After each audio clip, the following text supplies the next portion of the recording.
In this video, we are going to see how we can show the downloads once they are completed. So when you complete the download, it should show up somewhere, right?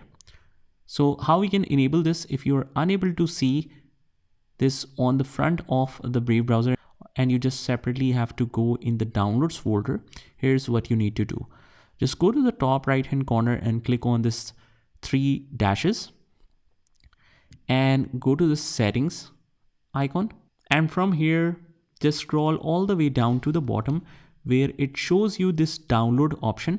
Click on this, and from here you need to enable this option, show downloads when they are done, so that you can automatically get the notification, or somewhere here you will see the update about it. You will see the process of downloading, and once the download is complete, you will get this shown here. So this is the simple procedure on how you can enable this. Always confirm when you go back. You need to click on that particular option again to make sure all the settings are saved, and that's how you do it.